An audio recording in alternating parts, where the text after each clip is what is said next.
Shalom, apa kabar Ibu? Luar biasa baik Pak, karena Tuhan Yesus. Haleluya, puji Tuhan ya. Sukacita memenuhi setiap orang yang membuka hati kepada Tuhan Yesus.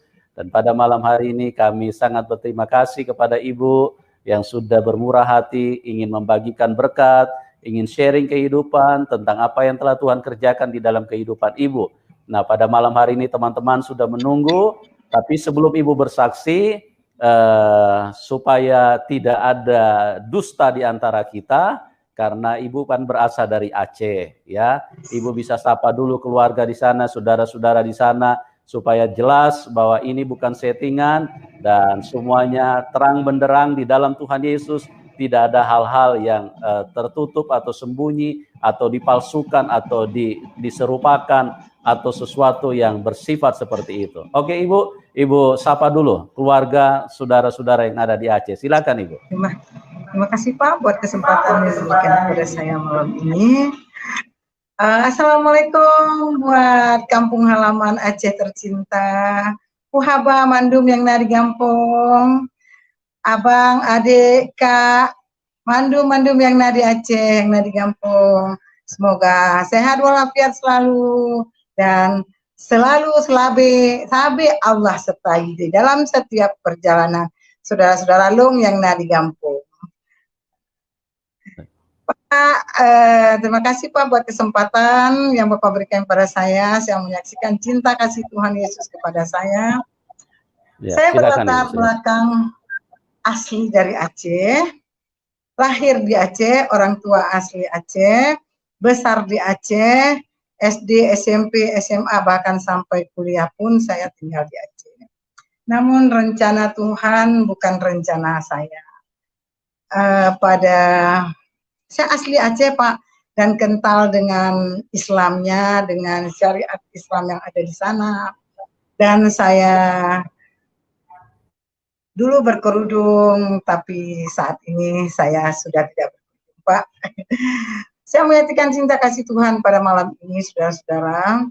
Saya asli Aceh dan orang tua saya juga salah satu imam di kampung saya, tapi Tuhan Yesus memilih saya. Artinya pada tahun 2010 saya pergi ke Jakarta, dan kepergian saya ke Jakarta untuk main, ya istilahnya kita orang Aceh mau lihat-lihat Jakarta. Kebetulan juga saya punya anak 4. Waktu itu anak saya mau masuk kuliah, saya pergi ke Jakarta untuk anak saya masuk kuliah. Tapi lain rencana saya, lain rencana Allah Subhanahu wa taala pada waktu itu. Saya tinggal di Aceh, di Jakarta, tidak kembali lagi ke Aceh. Saya menetap di Jakarta dengan berbagai kegiatan untuk biaya menyekolahkan anak. Saya berdagang, saya bisnis, saya lakukan apa yang bisa yang menghasilkan uang. Tetapi bukan berarti waktu itu saya melakukan hal-hal yang salah, yang melenceng dari baik dari agama maupun dari yang ditetapkan oleh penegak hukum. Saya melakukan hal yang biasa, berdagang, memperjuangkan pedagang kecil yang digusur-gusur oleh developer, saya perjuangkan untuk sampai mereka bisa punya tempat untuk berdagang. Tapi di situ saya bisa hidup dan juga saya punya bisnis. Namun di satu teman bisnis saya itu kebanyakan dari Kristen. Saya selalu menghina mereka. Setiap hari saya mengatakan, kalian setiap hari nyembah Tuhan yang digantung di kayu. Hari gini punya Tuhan gak pakai baju, mikir dong, cuma pakai celana doang. Saya selalu setiap hari ketemu teman-teman, tapi teman-teman saya yang Kristen tidak pernah menjawab saya. Malah mereka tersenyum dan tertawa. Gitu. Tapi saya juga entah kenapa ya,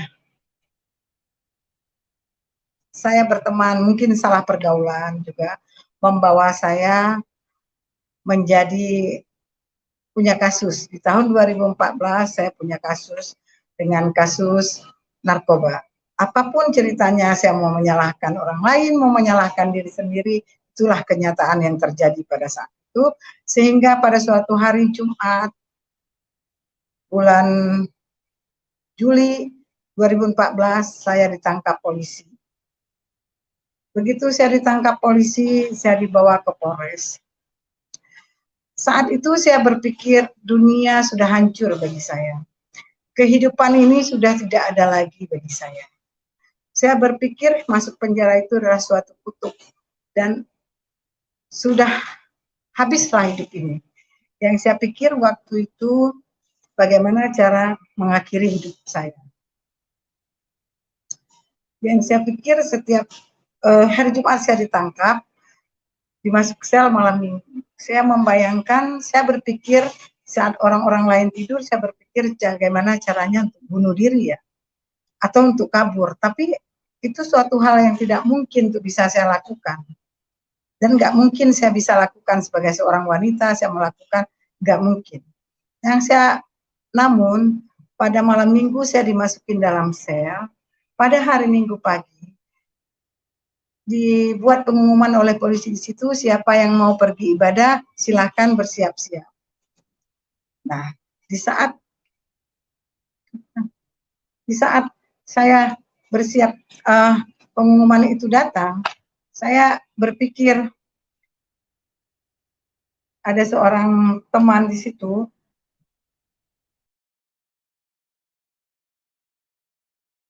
Iya, sabar ya teman-teman, ini kelihatannya terputus karena mungkin jaringannya.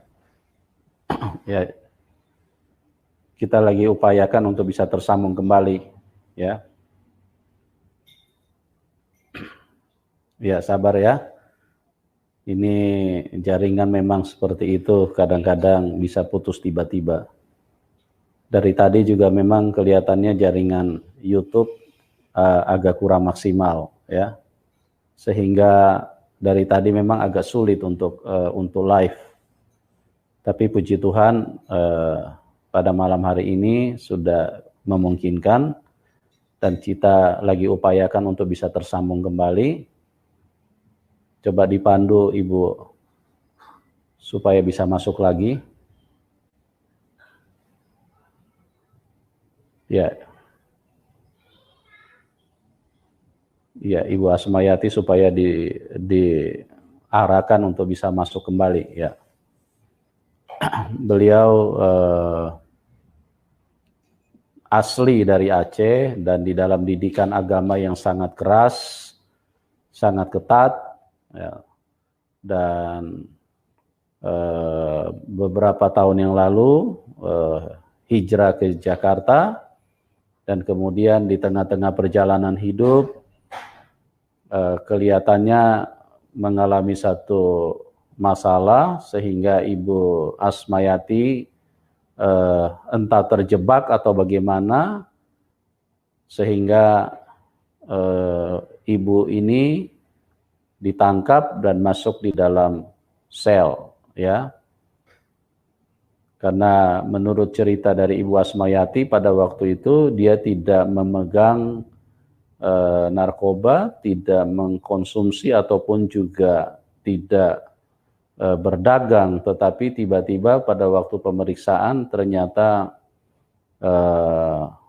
narkoba ditemukan di dalam mobil beliau, dan itu adalah barang bukti yang tidak bisa dihindari, sehingga apa yang terjadi pada waktu itu Ibu Asmayati harus ditangkap dan dimasukkan dalam sel.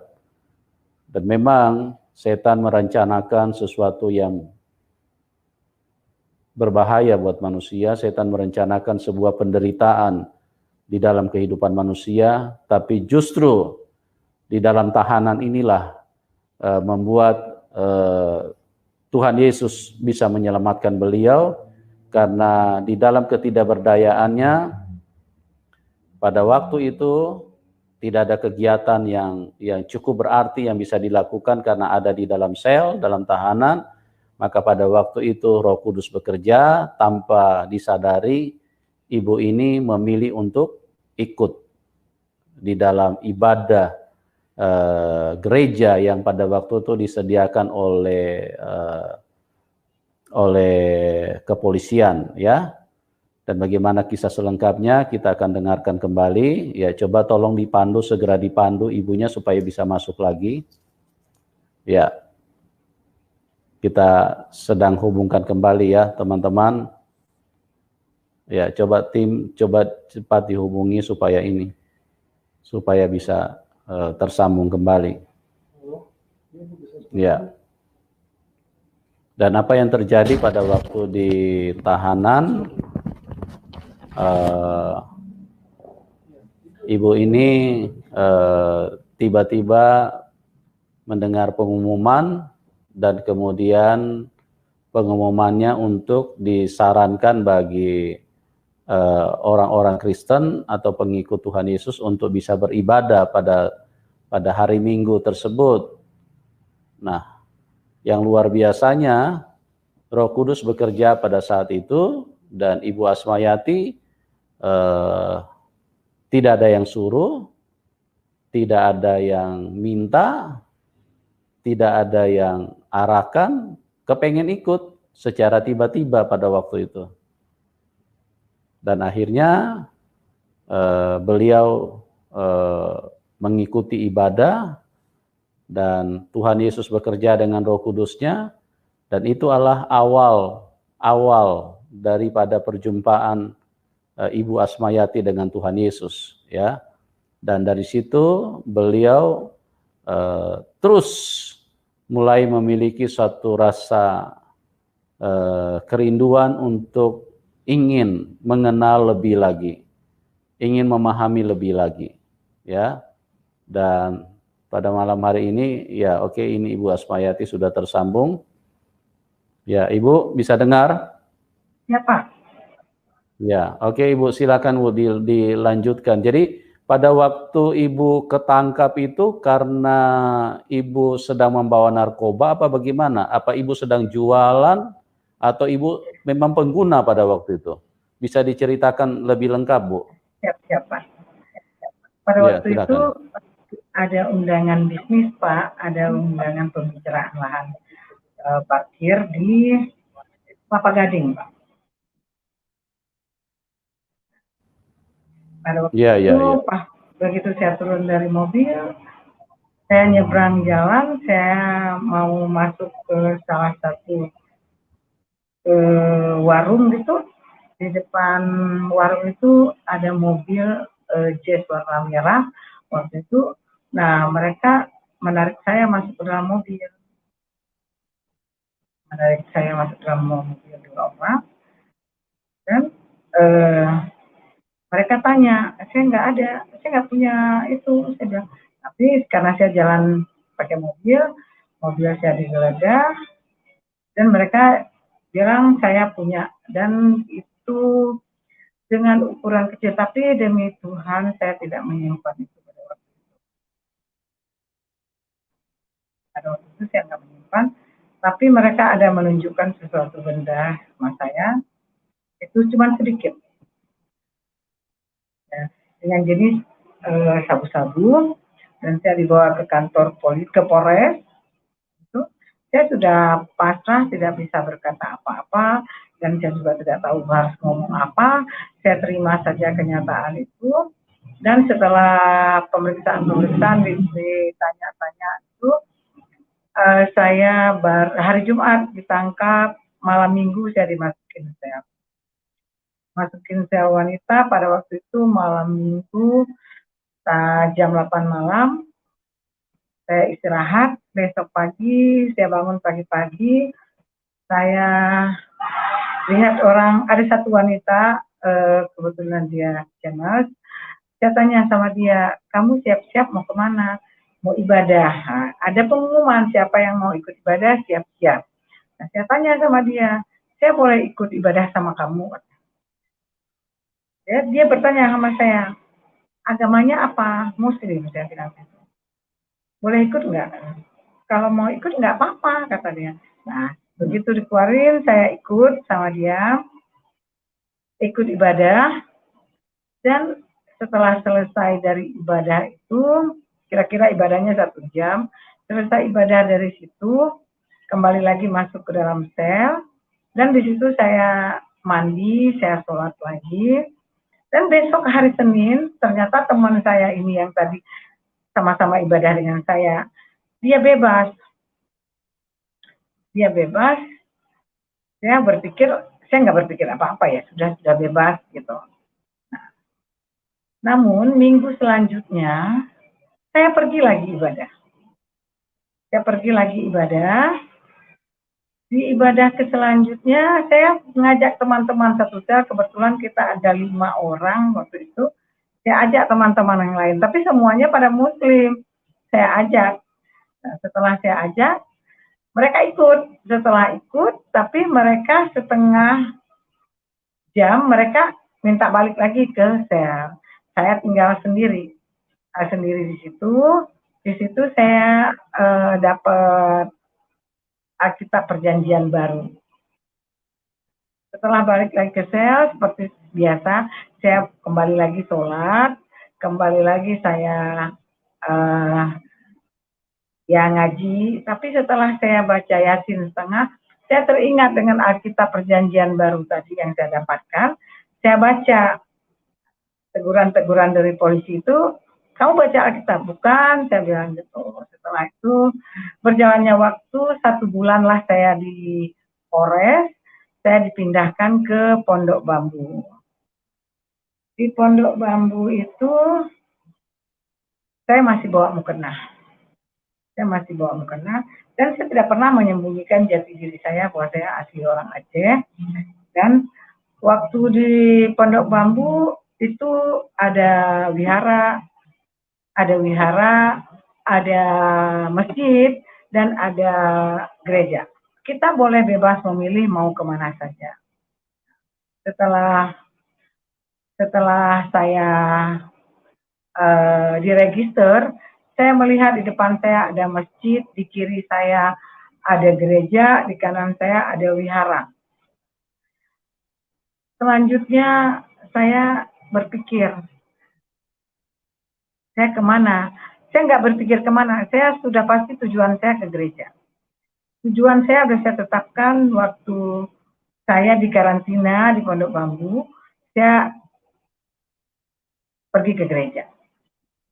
Saya pergi ke gereja, karena di situ saya lihat lagi, waktu di Pondok Bambu saya lihat lagi ada toren, itu tempat pengisian air tinggi.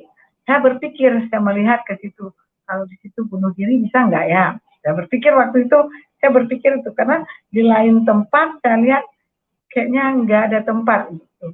Di toren itu bisa nggak bunuh diri ya? Saya perhatikan setiap tidur pas menghadap ke toren itu, saya perhatikan di situ ada putih. Teman-teman pada bilang situ suka ada hantu, suka ada putih, di situ suka ada hantu.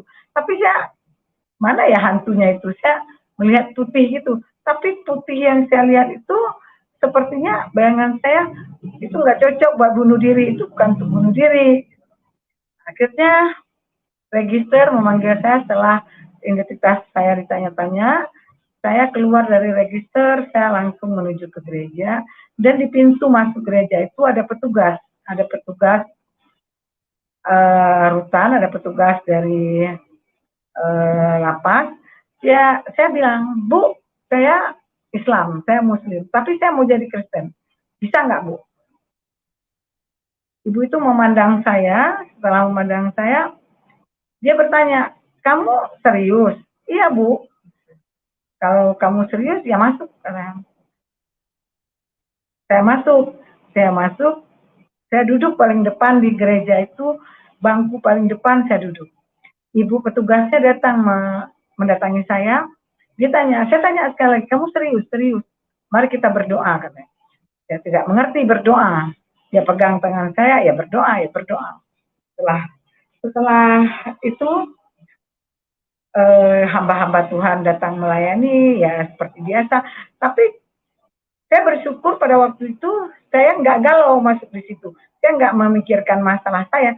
Saya pikirkan ibadah orang Kristen itu bagaimana ya, kok menyanyi gitu. Tapi pada waktu ibadah dimulai, pas lagu pujian itu, dengan lagu itu menyentuh sekali hati saya. Seperti saya butuh pertolongan, seperti yang menolong saya ada di depan saya dengan lagu pertolonganmu. Kayak pertolongan Tuhan itu ada gitu. Saya nggak takut menghadapi yang apa yang sedang saya jalani itu, saya nggak takut. Karena waktu pujian itu dinyanyikan, saya nggak bisa menyanyi. Tapi kalau saya lihat teksnya itu, kok seperti sesuatu hal yang sedang saya hadapi ada pertolongan gitu. Tapi saya larut itu saya tulis lagu hari berhari. Setiap hamba Tuhan datang menyampaikan khotbah, selalu ada kata baca firman, baca Alkitab. Saya minta sama petugas, Ibu saya minta Alkitab.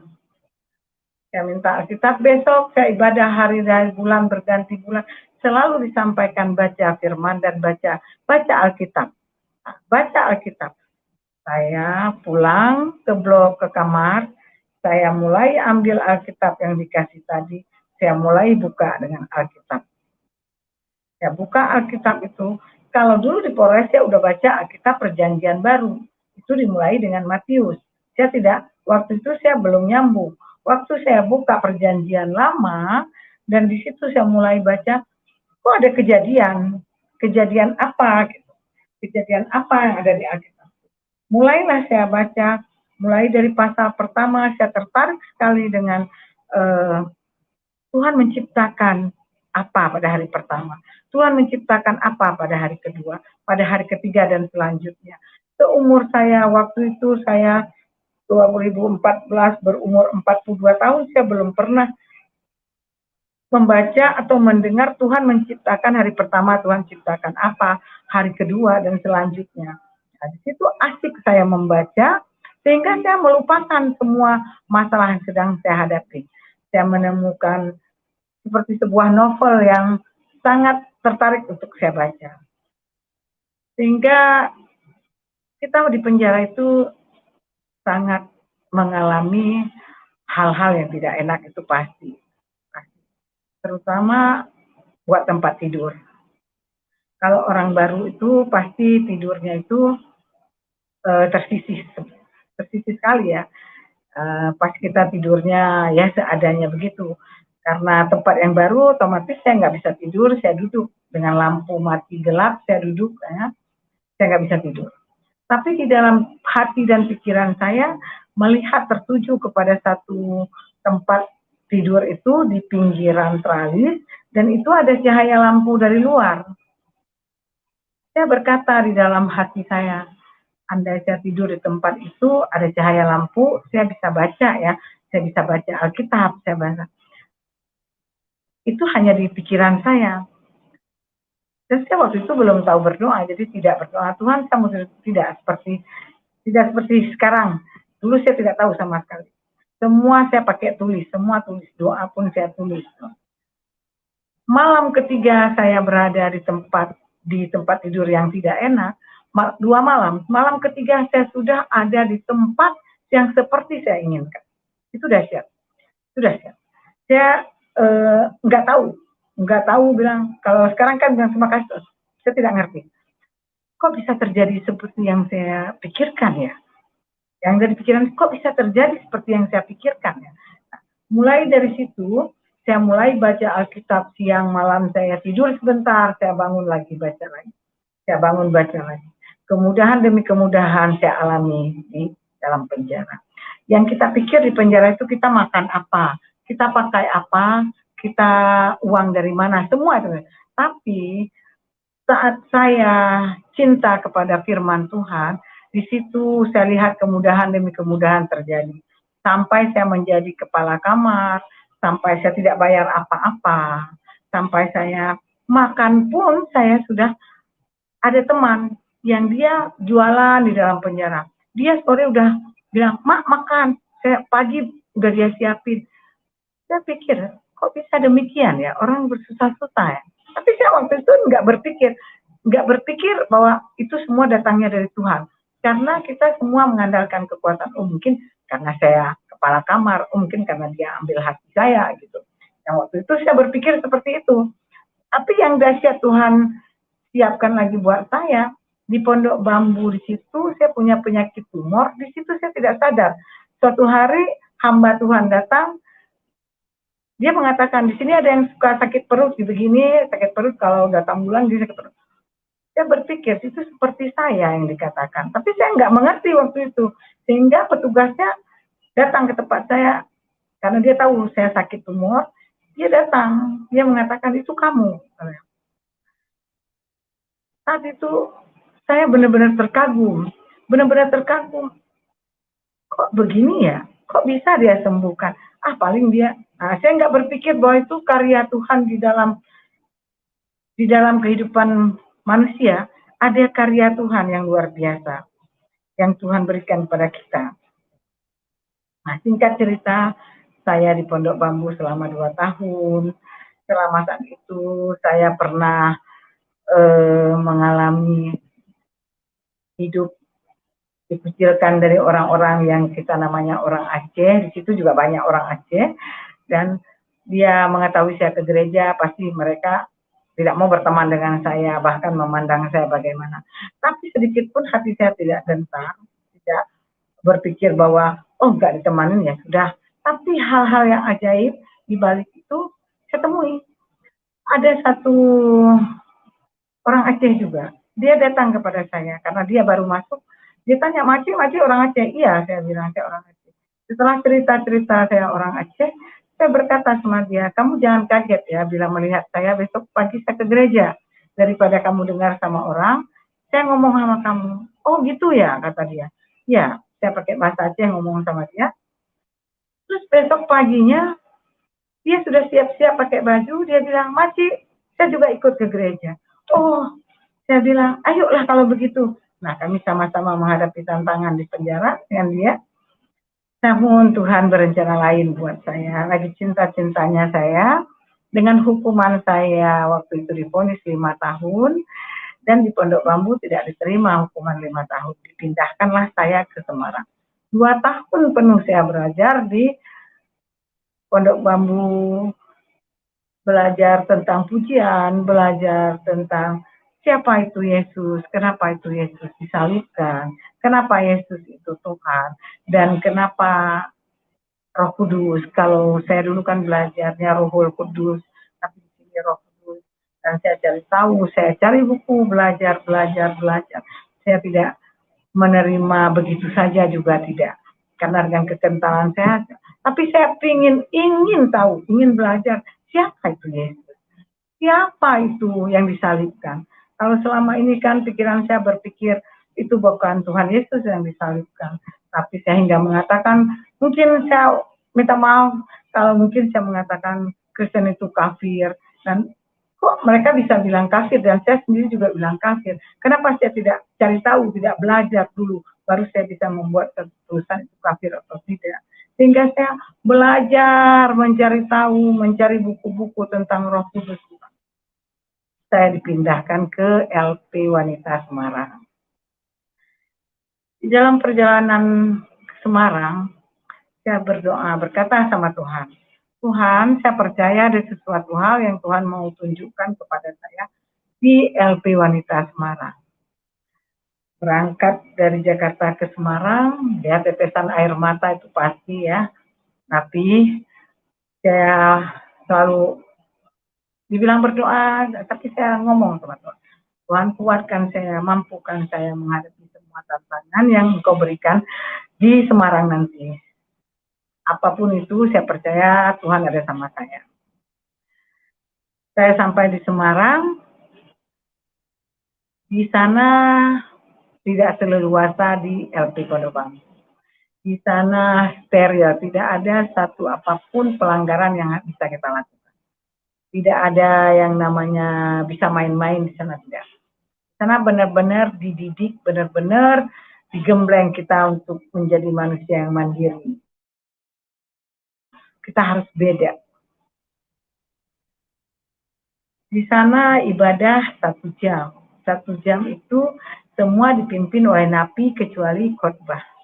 Semua dipimpin oleh warga binaan, mulai dari pujian, mulai dari penyembahan, mulai dari jadi WA, semua itu kegiatan dipimpin oleh warga binaan. Namun Tuhan yang aku sembah adalah Tuhan Yesus yang hidup, Dia berkarya di dalam aku, sehingga aku bisa melewati semuanya. Di sana saya bisa jadi pendoa syafaat, saya bisa buka komsel, saya bisa berdoa, saya bisa ya Tuhan Yesus berkarya dengan luar biasa atas saya, sehingga di sana punlah saya mengerti bahwa Tuhan Yesus itu Tuhan dan Juru Selamat. Tidak ada keselamatan di dalam siapapun selain di dalam Dia, dan yang disalib pun itu adalah Tuhan Yesus sendiri. Di sanalah saya mengerti, di sanalah saya mendalami tentang kekristenan, di sanalah dengan waktu 1 jam saya beribadah dengan lebih sungguh-sungguh. Setiap hari kita boleh di sana mendengarkan firman, kita dikasih kesempatan untuk memiliki fasilitas radio. Jadi radio itu ya tergantung kita mau pakai channel yang mana. Kebetulan saya juga pakai channel yang selalu ada khotbah, pujian, penyembahan, semuanya saya belajar lewat radio, otodidak beneran.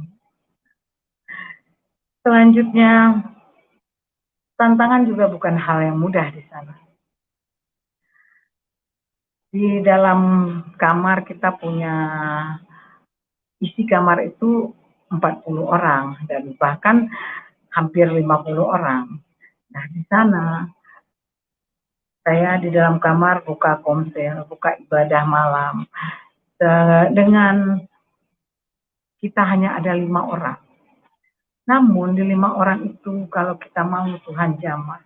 Namun teman-teman sekamar itu pun juga bukan hal yang mudah, kita harus bermacam ragam, bahkan negara juga ada di sana, bukan hanya daerah se-Indonesia, tapi negara juga ada. Ada yang senang dengan apa yang kita kerjakan meskipun itu baik, ada yang tidak senang. Ada yang melaporkan saya bahwa saya membawa orang-orang di kamar itu untuk menjadi Kristen.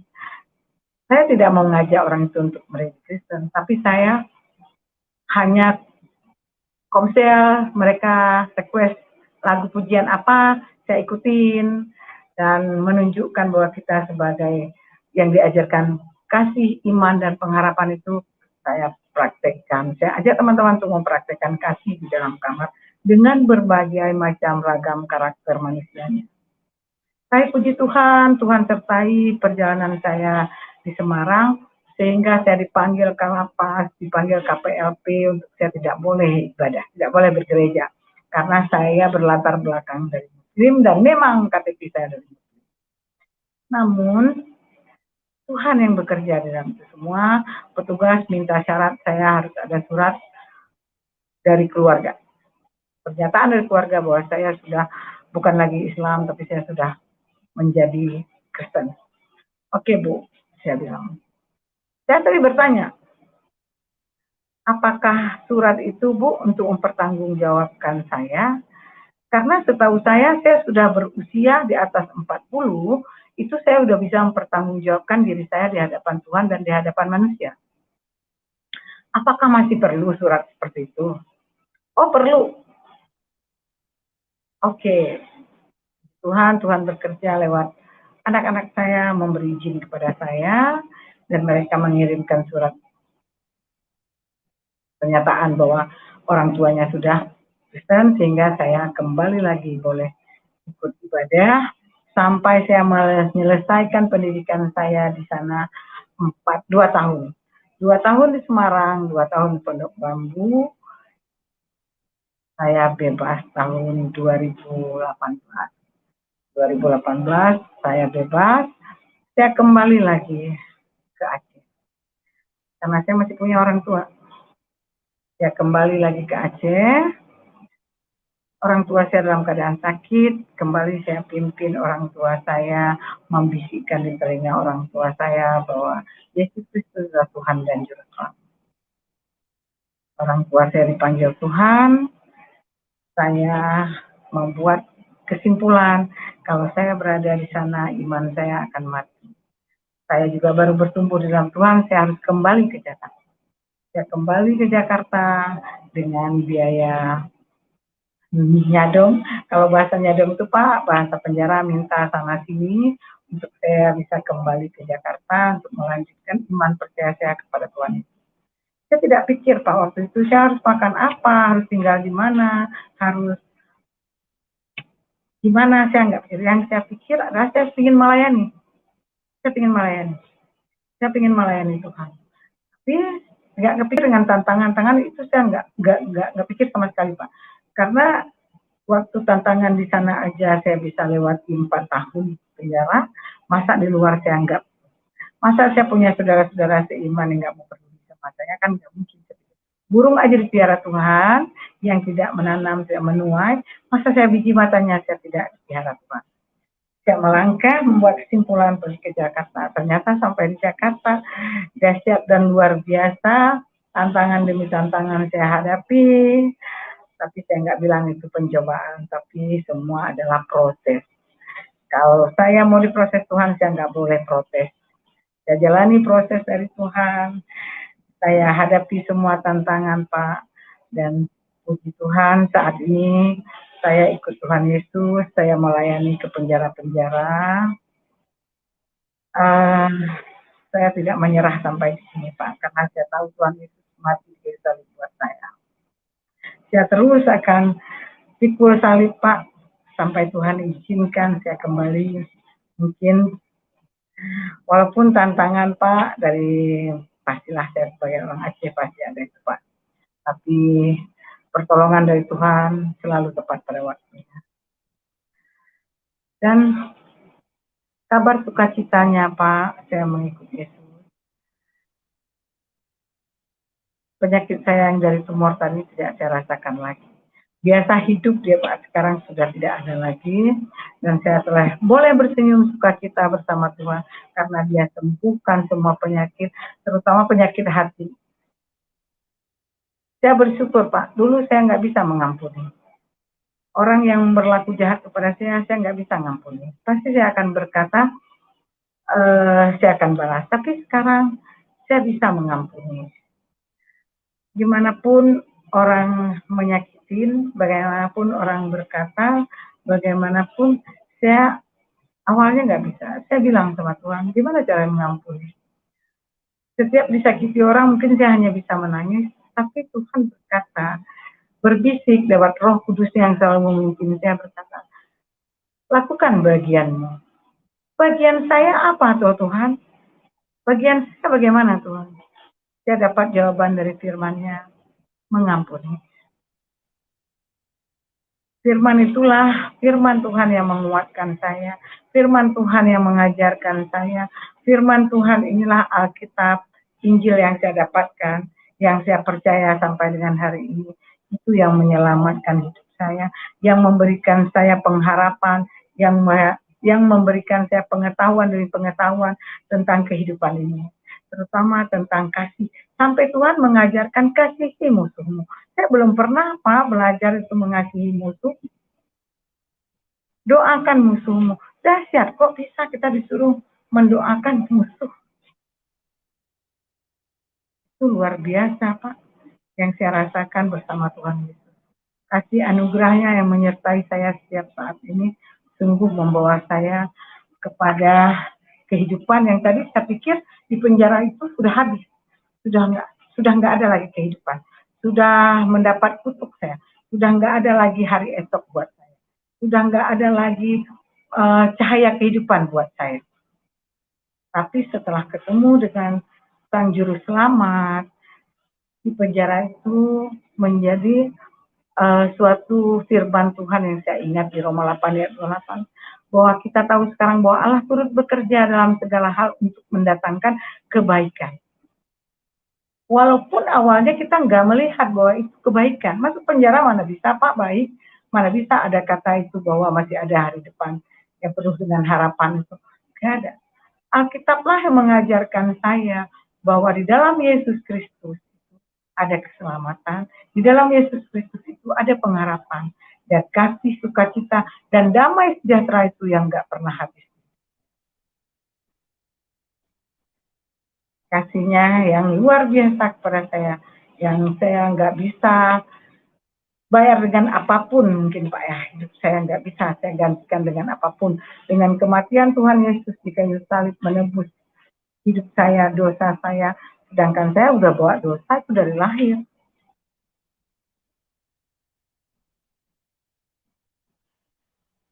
Tuhan Yesus itu sangat baik dan luar biasa buat saya.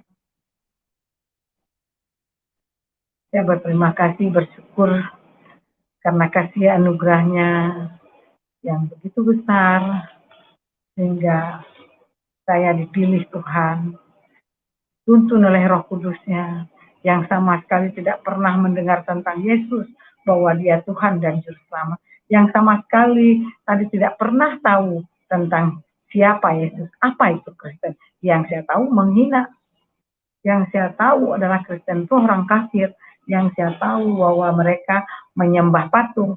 Ternyata semua pikiran, doktrin-doktrin saya itu salah.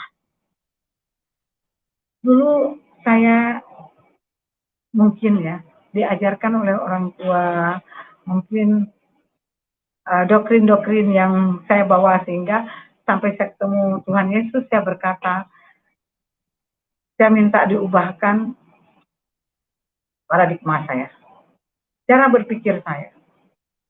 Karena selalu berpikir duluan negatif untuk orang lain, mungkin terutama untuk kekristenan, duluan berpikir negatif, duluan berpikir mereka itu begini, mereka pikiran, paradigma saya ini yang selalu berpikir salah. Karena saya tidak mau tahu, tidak mau belajar, tidak boleh pegang mungkin yang punya orang lain bukan saya punya, ya mungkin ya tidak boleh pegang Alkitab, yaitu haram mungkin yang diajarkan paradigma saya. Nah, setelah saya ubah mindset saya, cara berpikir saya, kita kan harus belajar. Sementara banyak kata-kata dari orang tua, jauh berjalan banyak yang dilihat. Kalau saya melihat-lihat saja, tapi saya tidak mengambil hikmah, tidak mengambil hasil. Masa saya udah kenal orang Kristen, masa nggak mau tahu mereka ibadahnya bagaimana, mereka. Sementara mereka mau, saya hanya menghina. Oh, kalian punya Tuhan gini, hari gini. Tapi dahsyatnya Tuhan Yesus, ya, bahwa Tuhan sudah memilih, dia tidak melihat bahwa kamu latar belakangnya siapa, bahwa kamu dari Islam, bahwa kamu dari tidak bawa keturunan. Keselamatan itu tidak membawa dari latar belakang, bahwa kalau Tuhan sudah memilih dari manapun, Tuhan tetap. Kalau Tuhan sudah merancangkan kamu harus masuk penjara, ya saya dirancangkan Tuhan, bukan karena keinginan saya, tapi kalau Roh Kudus sudah memimpin kita untuk kita mengenal Dia, saya pun buka hati. Saya buka hati saya untuk mengetahui, untuk ilmu pengetahuan yang baru, bahwa siapa itu Yesus, siapa itu Kristus, kenapa dia dikatakan Kristus, kenapa dia dikatakan Tuhan. Saya belajar, saya cari tahu. Kenapa dia disalibkan? Jangan hanya kita berkata, oh dia disalibkan atau bukan, tapi belajar dulu, cari tahu dulu, baca. Membaca itu enggak salah, ilmu pengetahuan itu tuntutlah ilmu sampai negeri Cina. Kenapa ada pepatah negeri Cina? Kenapa enggak Amerika? Kenapa enggak? Kalau saya bertanya, kenapa kok Cina? Kenapa enggak Amerika? Kenapa enggak Jepang? Kenapa enggak yang lain? Kenapa berkata Cina? Ada apa di Cina? Nah, begitu saya tentang Yesus, kenapa dia Tuhan? Dasar dari mana? Saya coba belajar. Saya Islam, saya mengetahui orang tua saya mengajarkan saya dengan kental. Tapi pada hari ini, kalau saya hijrah, kalau saya menjadi Kristen, karena Tuhan menghendaki saya mengenal Dia, mengenal Tuhan Yesus Sang Juru Selamat, mengenal Tuhan yang hidup, mengenal Sang Penebus, mengenal hanya di dalam Dia ada keselamatan. Terima kasih Pak buat kesaksian saya. Saya kira semoga kesaksian saya bisa menjadi berkat buat semua kita yang mendengar, buat saudara-saudara saya yang ada di Aceh. Mari buka hati kita. Mari kita belajar.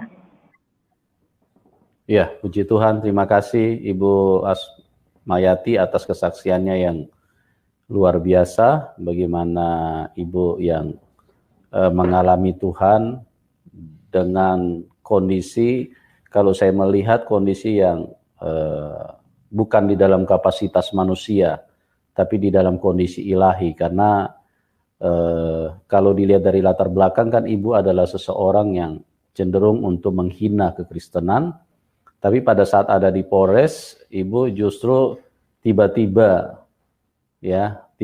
Ibu kepengen ikut untuk beribadah bersama pada waktu itu. Dan itu adalah karya Roh Kudus, itu di luar kontrol daripada manusia, itu terjadi di dalam kapasitas ilahi, sehingga siapa yang menyangka orang yang tadinya suka menghina kepada kekristenan, kepada Tuhan Yesus, dan tiba-tiba kepengen ikut untuk beribadah secara Kristen pada waktu itu, ya.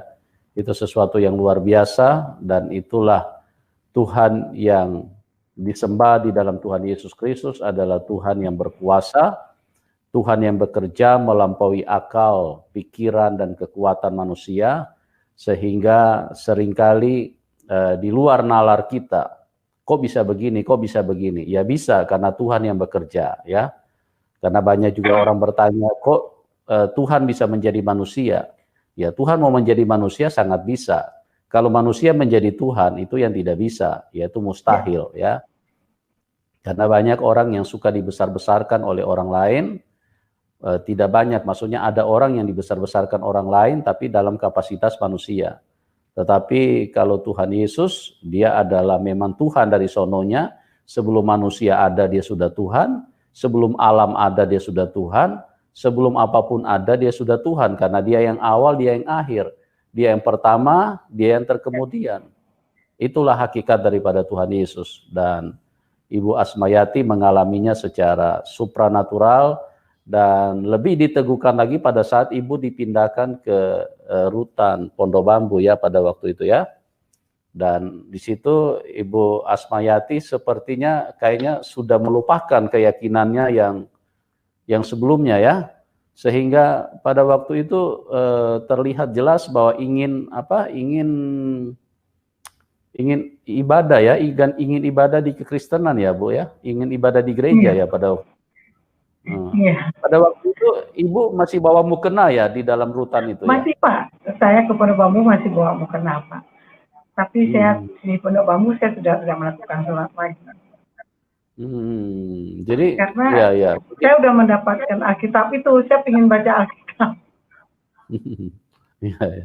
Jadi apa yang mendorong Ibu pada waktu itu sehingga Ibu kok pikirannya mau ke gereja aja gitu? Itu yang dahsyat Pak, ya. Karya Roh Kudus itu memang luar biasa, ya. Walaupun waktu itu saya tidak mengerti. Saya nggak mengerti itu Roh Kudus waktu itu, pimpinan Tuhan. Tapi kenapa kok saya itu sudah pagi siap-siap ke gereja.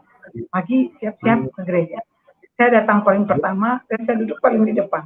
Itu benar-benar dahsyat. Iya. Berarti Ibu dalam posisi seperti itu, Ibu sudah melupakan keyakinan Ibu yang semulanya, ya? Gimana yang Ibu rasakan pada waktu itu? Karena saya merasakan damai sejahtera, Pak. Di dalam keadaan di situ kan lagi bermasalah, Pak. Itu kan kita belum tahu vonisnya berapa, dan belum tahu bagaimana akhir ceritanya. Dan yang pasti di pikiran kita, apa yang akan kita makan di sini? Apa yang akan kita pakai di situ? Dari mana kehidupan kita di sini? Nah, tapi karena damai sejahtera itu yang saya dapatkan, kok saya nggak mikir gitu. Kalau pulang dari gereja, yang saya ingat tuh pujian tadi bagus, saya tulis. Saya tulis pujian, saya beli buku tebal-tebal Pak, saya tulis pujian, saya tulis doa, karena saya belum bisa berdoa, otomatis apa yang ada dalam hati saya itu saya tulis, gitu, dan saya juga sempat Pak, ya, punya teman-teman di Pondok Bambu, saya nggak bisa, saya selalu bawa, tolong nyanyi ini dong, saya bayar. Saya bayar dulu, dan saya coba berdoa, saya ingin mendengar, mereka kan udah bisa berdoa, ya, namanya mereka Kristen, ya, saya kan belum. Nah, saya harus bayar juga. Nah, itu, ya mungkin ya namanya di penjara, kan semua dimanfaatin untuk bisa jadi uang. Iya, luar biasa, ya. Jadi saking hausnya, saking rindunya sampai mau bayar orang untuk catat lagu-lagunya, ya. Iya, Pak, itu memang saya rasa setelah kesini Pak, ya, saya rasa kok saya bisa haus dan lapar begitu sama Tuhan itu. Iya, ya. Ibu sudah lupa pada waktu itu kalau dulu Ibu adalah orang yang suka mengolok-olok ya. Oh Tuhan tidak Udah nggak pakai ingat. baju. Nah, tapi kalau bagi orang yang ada di dalam kamar saya itu Muslim, saya suruh mereka sholat. Saya marah kalau mereka tidak sholat. Oh, Yang gitu. Gereja juga saya paksain harus ibadah. Saya akan tanya, kenapa kalau saya nggak ibadah, kenapa tidak ibadah? Kalau yang Muslim juga gitu. Yang nggak bisa ngaji, saya paksakan untuk harus bisa ngaji. Saya ajarin gitu.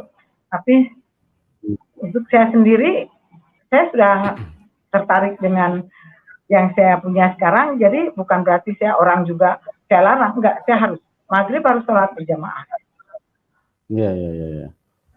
Oke, terus bagaimana reaksi keluarga Ibu setelah Ibu terima Tuhan Yesus? Bagaimana reaksi keluarga dari anak atau dari keluarga lain gimana Bu reaksinya? Kalau dari anak terutama Pak ya, mereka tidak bermasalah. Mereka mendukung saya selama itu baik, selama itu saya sebagai orang tuanya memandang itu baik dan itu positif. Dan walaupun saya pernah di penjara, jangan pernah saya melakukan hal-hal yang melanggar. Jadi kalau memang itu pilihan mama, ya silakan. Ya, mereka mendukung.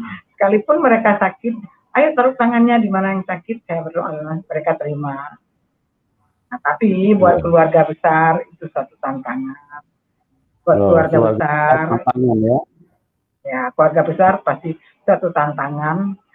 Ya namanya kita nggak pungkiri ya apa yang sudah diajarkan turun temurun itu, karena itu paradigma yang tadi.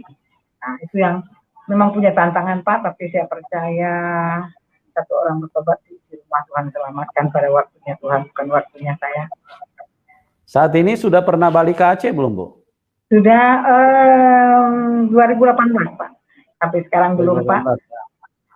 Oh, sampai sekarang belum Pak, pergi dulu dengan mereka tidak boleh dikasih uang dan dengan minta uang sana sini dengan utang Pak, pergi ke Jakarta untuk melanjutkan karya Tuhan dalam hidup saya, sehingga saya nggak mikir bahwa tinggalnya pernah tinggal di rel kereta Pak, bukan tinggal kereta api dari ujung ke ujung, pernah numpang sama teman-teman yang sama-sama masih di sana dulu, atau pesantren dulu, numpang sana sini. Tapi saya tetap ya ikut pelayanan penjara-penjara, karena saya berasal dari penjara. Saya kembali ke penjara bukan sebagai napi, tapi sebagai saksi Tuhan. Kalau saya diselamatkan di sana. Luar biasa ya, Tuhan Yesus sangat baik, Tuhan Yesus sangat dahsyat, Tuhan Yesus sangat real, sehingga Ibu Asmayati benar-benar diubahkan, dan saat ini beliau menjadi saksi Tuhan. Dan pada malam hari ini Tuhan memberi kesempatan kepada Ibu Asmayati untuk menjadi berkat bagi kita dengan bagaimana Roh Kudus sudah bekerja dan memindahkan kehidupannya untuk sekarang bisa menjadi saksi dari Tuhan Yesus.